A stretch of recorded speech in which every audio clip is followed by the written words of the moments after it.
It's time now for a look at latest in local news. In the news, the Wayne County Commissioners met Wednesday for their February monthly meeting, as the date that was originally scheduled, the first Monday of the month, was canceled due to COVID concerns.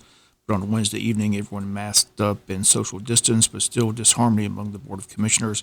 Constant theme with Commissioners Ralph Hickox and Kevin McCrary in that 2 minority against the 3 majority, Chairman Herschel Harris, James Thomas, and Mike Roberts. Clearly on display Wednesday evening when the topic on the agenda read considered and discussed approving to elect a county-wide chairman. It was noted since 1962, every year at the first county meeting of the year, the board votes on electing a chairman and vice chairman, and that is simply how it's been done. But with this board, the chairman has been constant, as the commissioners have selected Herschel Harris chairman. Every year he is elected chairman. Commissioners Ralph Hickox and Kevin McCrary upset that one of them has not been selected chairman. In fact, at the first meeting of this year, Ralph Hickox nominated Kevin McCrary to be elected chairman, and again, it was voted down by a 3-2 vote. Well, it came up for discussion, but the discussion didn't go well Wednesday evening, as James Thomas, when asked by Kevin McCrary why the board voted against him, did not hold back. Here was the discussion Wednesday evening. Serve the pleasure of the board. And I think that what we're saying is, a chairman, county chairman, to serve the pleasure of the county. There's a little bit of difference there. That's not what this is saying. That was, I know, that was like 1960. I'm saying it's about like this. That's, I hear you. I'm saying on the people's side there. I'm saying about like this. And again, Well, and one question I would have is, if they can't do anything and they don't have any control, and I'll give y'all time to answer this, why would you vote against me being chairman? That's a good question. I'm glad If you asked don't that. have any more control. I'm glad you asked that question, Commissioner, because I've been trying to take the high road ever since I've been here. I try to be diplomatic, but YouTube. Ralph first came on the board. He likes to micromanage everything, and he micromanaged the administrator was here. Maybe if we micromanage a little more. Sit in the office of the administrator and hire the director and assistant director. We don't have anything to do with personnel, but he did that. You came on board 6 months after you came on board. You accused me, along with Ed, of mismanaging money. You said I was complicit. I've been here all these years, but let it happen. He called in ACCG. They came in and looked through our books and everything and didn't find anything. You called in GBI. They came and looked at our books and looked at us, and nothing was found. So I'm gonna be a thing with a person who I can trust. Okay.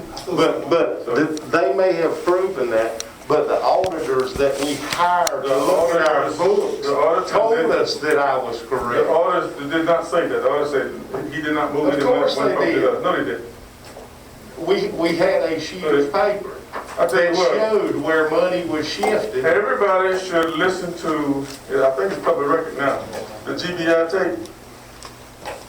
Is it public record now?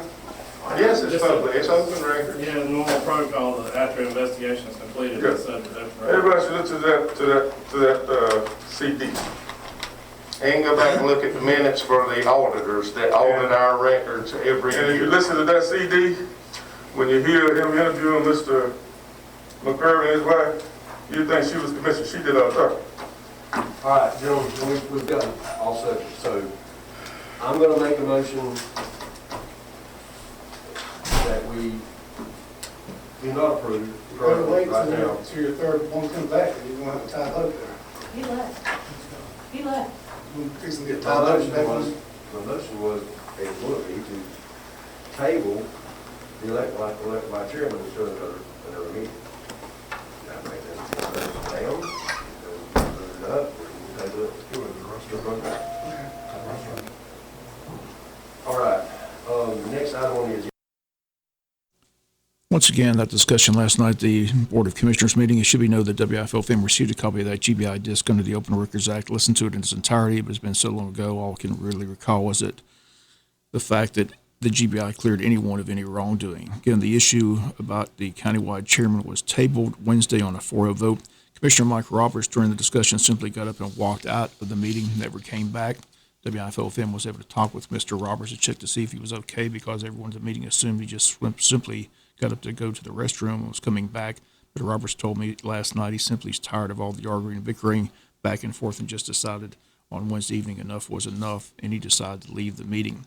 Should be noted that Roberts has voted along with Hickox and McCreary on several issues, and that swings the vote sometimes to Hickox and McCreary in the majority. But again, it's still a 3-2 vote. Joked many times, but it's the truth. If you go to Vegas, bet on a 3-2 vote at a Wayne County Commissioners meeting and head to the window, you'll get paid. The constant theme with this board is 3-2 votes. Several items did get approved last night. We'll come back, take a look at those items right after this word from our sponsor of the commercial messages, so please stay tuned. More from the County Commissioners meeting last night. For several months, the Commissioners have tabled board appointments looking for clarity on the difference between the Industrial Development Authority Board and the Development Authority Board, which board appointments over the years have mirrored each other, but the terms of the appointments are different.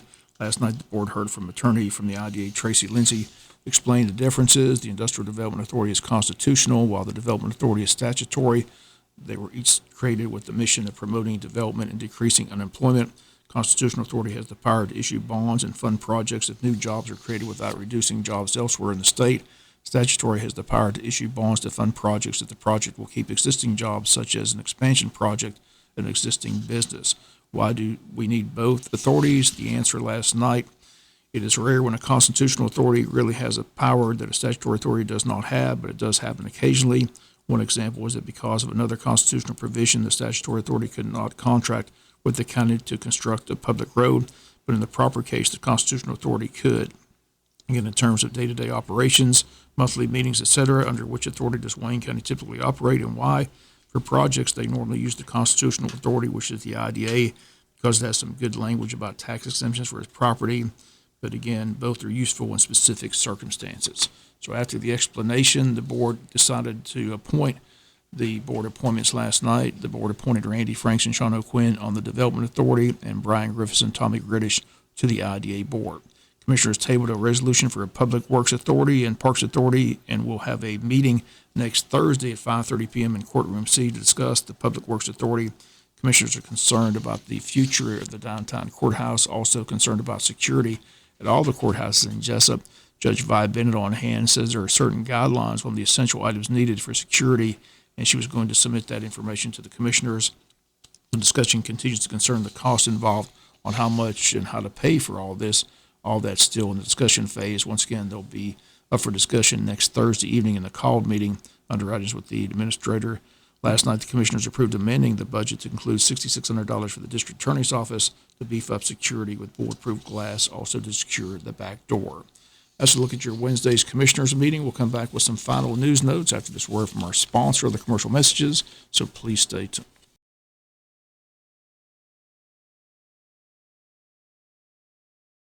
Final notes news: the city of Odom will not have to have a special election after all, as Ron Sluter will be sworn in to fill the vacancy in Odom, Georgia, after the date of the special election was set. He and Josh Griffin both qualified, but on Wednesday, Griffin withdrew, writing a note to probate judge Tammy Thornton that reads, "After speaking with Mr. Sluter, I feel that he would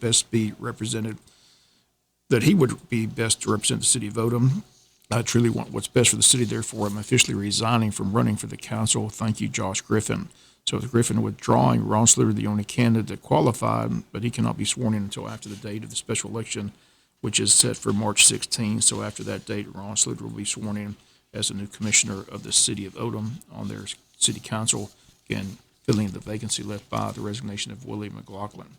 Wayne County Board of Education has another called meeting today at 5 p.m. at the Tech Center. Once again, they're going to go straight to executive session, be in contract negotiations with who their selection is as the school superintendent of Wayne County.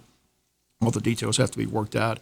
That process begins today with talks with attorneys and school board association and the person they hope to name as the school superintendent. On Tuesday, the list of 3 finalists were announced. They are Amy Denny of Wayne County, Valerie Cave of South Carolina, but whose work has been mostly in the Chatham County school system, and Dr. Sean Kelly, who's from Douglasville, Georgia. Amy Denny, the Assistant Superintendent of Wayne County School System. Valerie Cave, currently the Associate Superintendent of K-12 Transformation Innovation for the Chatham County Public School System, and Dr. Sean Kelly, employee with the Douglasville School District. Kelly, the male candidate, Cave, and Denny, female candidates. Cave, a black female candidate. Once again, the school board begins the process of negotiations with who they feel is the best candidate today. And once again, they cannot make an official announcement until 14 days from this past Tuesday. Again, WIFO-FM will continue to follow the story as it develops and wait for the announcement on who the next school superintendent will be. That's going to do it for latest in local news. Sports comes your way in a few minutes. Bob Morgan, have a great day.